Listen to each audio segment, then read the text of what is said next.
ఆంధ్రలో రక్తపాతమని నరేష్ చెప్పడం జరిగింది, ట్వీట్ చేయడం జరిగింది. ఎవరు సృష్టిస్తారు? అటువైపు జనసేననా, లేకపోతే ఇటు జగన్ పార్టీయా, లేకపోతే టీడీపీ? ఏంటి సార్ ఆ వాతావరణం ఎలా? ఇదొక ఆయన ఒక బాంబు పేల్చాడని చెప్పచ్చు. ఎందుకంటే మామూలుగా ఆయన రాజకీయాల గురించి పెద్ద మాట్లాడు. ఒకప్పుడు ఆయన బీజేపీలో పనిచేశాడు, ఆ తర్వాత విరమించుకున్నాడు. పెద్దగా ఆయన యాక్టివ్గా లేడు రాజకీయాల్లో. కానీ సడన్గా ఆయన ఎందుకు ఇటువంటి ఇది పెట్టాడు? ఇప్పటికి కూడా ఆయన సింపతి బీజేపీ వైపే ఉంటుంది. నిజానికి కృష్ణ గారు ఎప్పటి నుంచో కూడా ఆయన కాంగ్రెస్, కానీ వీళ్ళ ఫ్యామిలీలో నరేష్ మాత్రం బీజేపీ వైపు ఉండేవాడు. ఆ తర్వాత ఇంకా ఆయన రకరకాల వివాదాల్లో కూరుకుపోయాడు. ఒకటేమో మా సంఘం, దానికి సంబంధించిన వివాదాలు. రెండోది ఆయన వ్యక్తిగతంగా పవిత్రతో అఫేర్ కావచ్చు. తర్వాత రమ్య లేకపోతే ఆమెతో వివాదాలు, ఇవన్నీ సమస్యపోయినాయి. మేబీ ఆయనకి వివాదాలు లేకపోతే బతకలేడు అనుకుంటే. సో ఒకసారి అలవాటు అయిపోయి కాంట్రవర్సీలు మీడియాలో లేకపోతే చాలామంది, ఇప్పుడు రామగోపాల్ వర్మ కూడా అంతే, మీడియాలో ఆయన కనబడకపోతే సంథింగ్ కోల్పోయినట్టు ఫీల్ అవుతారు. అందుకని వాళ్ళు ఏదో ఒక ట్వీట్ చేస్తారు. అలాగే ఈయన కూడా ఒక ట్వీట్ చేశాడు. ఈ ట్వీట్ ఏంటంటే, there is a high possibility of bloodshed before the transfer of power in AP in my belief అని పెట్టాడు. సో ఇది బిలీఫ్ అని చెప్తున్నాడు. ఫస్ట్ బిలీఫ్ అని చెప్తూ హై పాసిబిలిటీ అన్నాడు. సో ఈ రెండు విషయాలు కన్ఫ్యూజింగ్గా ఉన్నాయి. ఇప్పుడు బిలీఫ్ అంటే ఏంటి? ఇది మామూలు విషయం కాదు కదా. ఆయన చెప్పింది ఏంది? ఒక రక్తపాతం జరుగుతుంది అని చెప్పాడు. ఆ రక్తపాతం జరిగేదానికి చాలా చాలా అవకాశం ఉంది. హై పాసిబిలిటీ ఉంది అన్నాడు. ఒక హై కూడా కాదు, డబుల్ హై పెట్టాడు. సో డబుల్ హై పాసిబిలిటీ ఉన్న రక్తపాతం గురించి బిలీఫ్ అని చెప్తున్నాడు. సో నిజానికి ఇది చాలా ఇర్రెస్పాన్సిబుల్ ట్వీట్ అని చెప్పాలి. ఎందుకంటే నిజంగా నీ దగ్గర ఏమైనా ఇన్ఫర్మేషన్ ఉంటే దీన్ని నివారించాల్సిన కర్తవ్యం ఉంది. ఒకవేళ ఎవరన్నా రక్తపాతానికి ప్లాన్ చేస్తున్నారని మనకు తెలిస్తే మనం అది ఎలక్షన్ కమిషన్కి ఇవ్వాలి. అసలు బయట పెట్టకూడదు. దీనివల్ల ఇంకా గందరగోళం క్రియేట్ అవుతుంది. సీక్రెట్గా వెళ్ళి ఎలక్షన్ కమిషన్కి నీ దగ్గర ఉన్న, ఇదిగో నా దగ్గర ఈ సాక్ష్యం ఉంది, పలానా వాళ్ళు ఫోన్లో మాట్లాడుకున్నారా, లేకపోతే నీకెవరన్నా సీక్రెట్గా చెప్పారా, ఇది వాళ్ళకి చెప్పాలి. ఒకవేళ నీకు చెప్పిన వాళ్ళ పేర్లు చెప్పలేకపోయినా ఇలా జరిగే అవకాశం ఉంది, మీరు జాగ్రత్తగా ఉండండి అని వాళ్ళకి చెప్పాలి. దానివల్ల రక్తపాతాన్ని నివారించడానికి ఆయన వంతు కృషి చేస్తాడు. అది కాకుండా నా బిలీఫ్ అని చెప్తూ దీన్ని పెట్టడం వల్ల ఆయన ఉద్దేశం ఏంటి? ఫస్ట్ ఆఫ్ ఆల్, ఎవరైనా కూడా రక్తపాతం జరగబోతుంది అని చెప్పడం వల్ల మరింత రక్తపాతం జరిగేదానికి ఈయన దోహదపడతాడు తప్ప దాన్ని ఆపడానికి కాదు.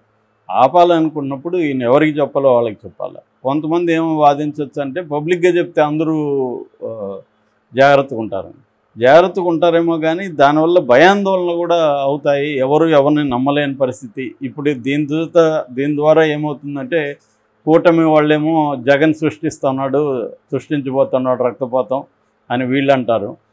వీళ్ళేమో లేదు, చంద్రబాబుకు ఓటమి భయం పట్టుకునింది, చంద్రబాబే సృష్టిస్తాడు, ఎందుకంటే ఆయనకి చివరి ఎన్నికలు, సో ఆయన ఏం చేయడానికన్నా రెడీగా ఉన్నాడు ఈయన అంటాడు. వీళ్ళేమంటారు మళ్ళీ, లాస్ట్ ఎన్నికల్లో బాబాయిని చంపారు, ఈసారి ఎవరిని చంపుతారు అనేది వీళ్ళు అంటారు. ఇలాగా ఆల్రెడీ ఇటువంటి ఒక వాతావరణం అక్కడ ఉంది. సో దాన్ని ఈయన పెంచి పోషిస్తున్నాడు. అయితే వేరే సోర్సెస్ కూడా ఏం చెప్తున్నారంటే, ఏదో ఒక అంటే వినికిడిగా బయట ఏం చెప్తున్నారంటే, ఏదో ఒక ఈసారి ఎక్స్ట్రీమ్స్ అక్కడ జరిగే అవకాశం ఉంది, అంటే వాతావరణం అలా ఉంది అనేది కొంతమంది చెప్తున్నారు. ఆ రకంగా చూసుకున్నప్పుడు ఈయనది కూడా ప్రెడిక్టబుల్. ఇది బిలీఫ్ అని చెప్పాడు, అందుకనే బిలీఫ్ అని చెప్పాడు ఆయన. ఎక్కడ మళ్ళీ ఆయన పట్టుకుంటారని చెప్పి ఇది నా నమ్మకం అని చెప్పేశాడు. కాబట్టి నేను నమ్మకానికి ఆధారాలు ఏమి ఉండాలని పనిలే, నేను నమ్ముతున్నానని చెప్పచ్చు. సో ఓవరాల్ కానీ మనం ఆబ్జెక్టివ్గా చూసినప్పుడు ఈ కండిషన్ ఉందా, రక్తపాతం సృష్టించే కండిషన్ ఉందా అంటే, నేను గతంలో కూడా ఒకసారి చేస్తూ దస్తగిరికి ప్రాబ్లం ఉందని చెప్పాను.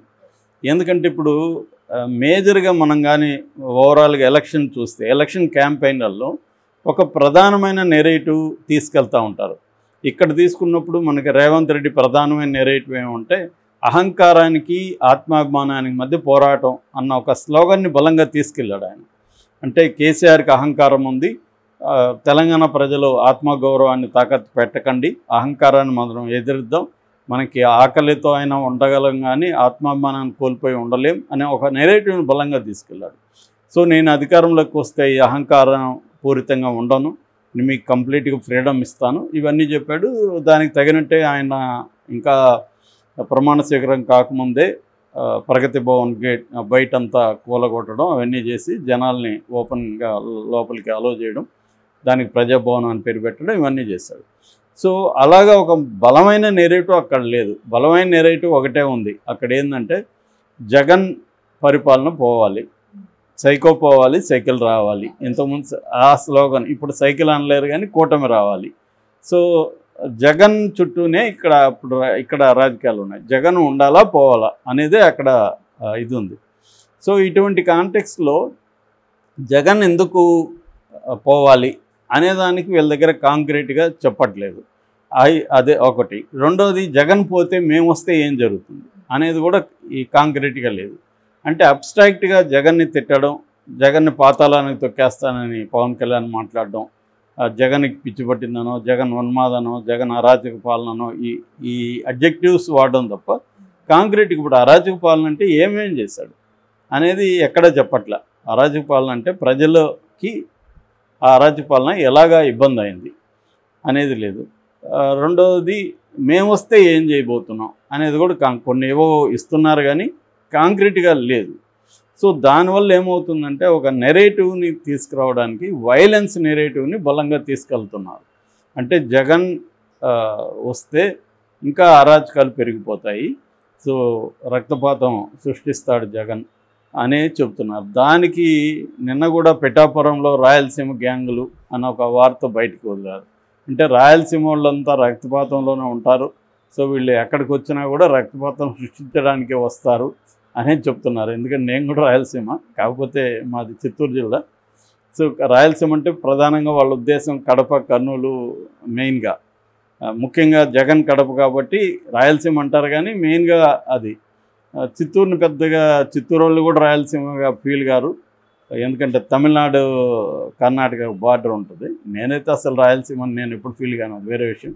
సో ఏదేమైనా రక్తపాతం జగనే సృష్టిస్తాడు అన్న యాంగిల్లోనే ఈయన కూడా చెప్పాడా అనిపిస్తుంది. ఎందుకంటే ఇంకోటి కూడా అన్నాడు, before the transfer of power in AP, అంటే ఎలక్షన్లకు ముందే జరగబోతుంది అనేది ఈయన ఉద్దేశం. సో ఇప్పుడు ఎవరికి అవసరం ఉంది, రక్తపాతం ఎందుకు సృష్టిస్తారు అనుకున్నప్పుడు నిజంగా ఎవరు ఓడిపోతామని భయం ఉంటే వాళ్ళే సృష్టిస్తారు. ఎందుకంటే మనం మామూలుగా ఫెయిర్గా ప్రశాంతంగా ఎన్నికలు జరిగితే మనం ఓడిపోతాం అని నమ్మితే ఈ ప్రశాంతంగా జరగకూడదు అని చెప్పి ఏం చేస్తారంటే ఎవరినో ఒక ఇంపార్టెంట్ వాళ్ళని చంపేసి దాన్ని అవతల పక్షం వాళ్ళ మీదకి వేసేసి ఒక శాంతి భద్రతల ఇష్యూని క్రియేట్ చేసే అవకాశాలు ఉన్నాయి. పాజిబిలిటీ అయితే ఉంది. కానీ అది జరుగుతుందా, అలాగే చేస్తే వాళ్ళకి నష్టం కాదా? ఎందుకంటే రేపు పొద్దున ఇవాళ ఉన్న టెక్నాలజీలో ఎవరు చేశారనేది కనిపెట్టడం పెద్ద కష్టం కాదు.